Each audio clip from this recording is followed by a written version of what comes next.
Hey Pete, hey everyone.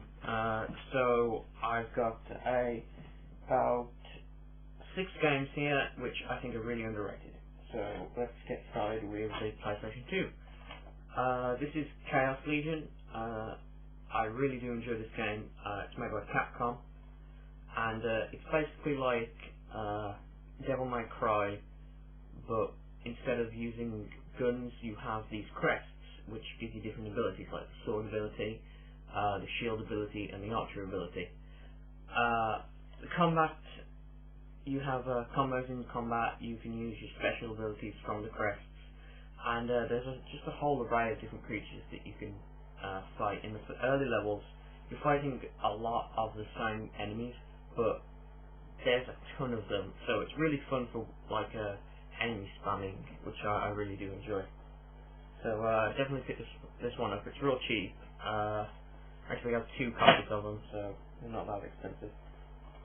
Next one is War of the Monsters. I got this game a really long time ago. I rented it, and this is just so much fun. It's kind of like old B movies, really.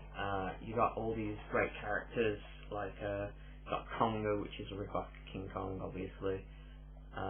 You got giant robots and and giant insects, and each of them have different abilities. Some can fly, some can rip their own heads off and throw them at you. Others are great, like punches. Other ones are great for their special attacks. It's just a really enjoyable game. Each monster has a different skin. Each monster, there are like, I believe 10 monsters in total, but each have 4 different skins which you can buy.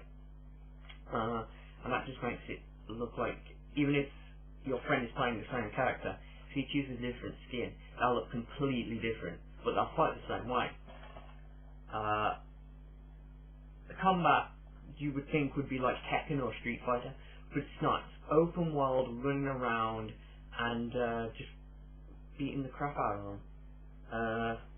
It's built using the Twisted Metal engine, and one of the special things that I only found out a couple months ago was if you bought Twisted Metal Black and you had a save file of Twisted Metal Black on your memory card, then you'd unlock a Sweet Tooth skin. I thought that was really cool, but my save data was unfortunately deleted on this, as with all my PlayStation 2 games. So that sucks. Here's a GameCube game, Kirby Air Ride. It's a racing game, but with Kirby racing around on stars. But I didn't buy this just because I'm a huge Kirby fan, and that is pretty rare for, well, all Kirby games are fairly rare and expensive. But this actually was one of the first, and probably the only, well, not the only, there was other games, but this is one of the only games that used online play with a broadband connector. And made by HAL Labs, which are just amazing. It also features this overworld where you can go out and find different parts and basically level up your Kirby machine, and you can actually get off the air ride and just run around as regular Kirby and just float around.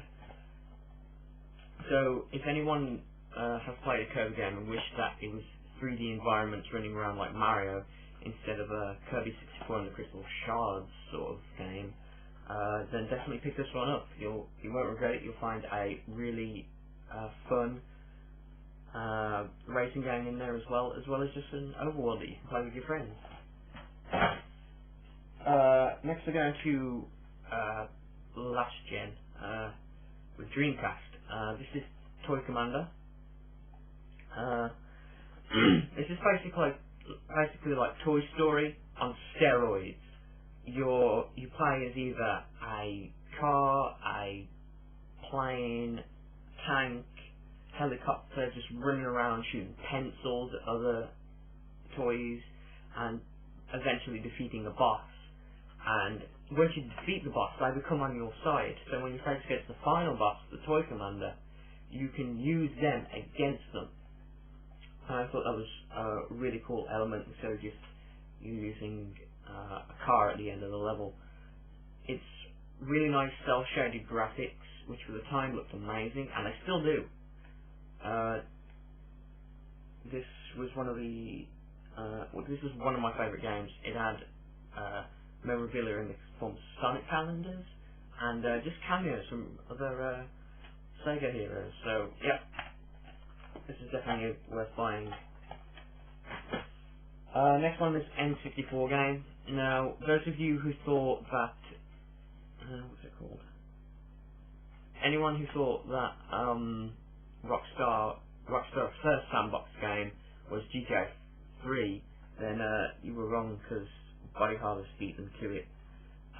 DMA Design, which I now call Rockstar North, created Body Harvest, which is a big, huge open world game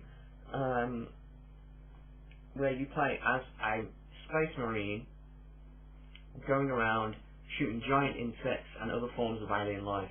You have two gauges. You have your health gauge and then you have your civilian gauge. If your civilian gauge gets too low, that means that the aliens are harvesting their bodies.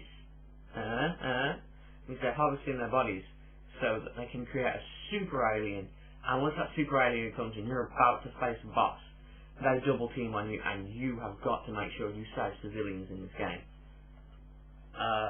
Also, Nico appears in this game. He owns his own truck company. Anyway, finally, I just want to do a quick Sega Mega Drive, Sega Genesis thing. This one's Ristar. Now, Ristar is a really underappreciated character, and I think more people are going to recognise him now that he's in Sega Genesis Ultimate Collection. But basically, Ristar is a cross between Bionic Commando and I think Mario. I don't know, he jumps on. Well, anyway, you stretch your arms out, which can be used as attack forms, or just grabbing onto stuff and just pulling yourself around.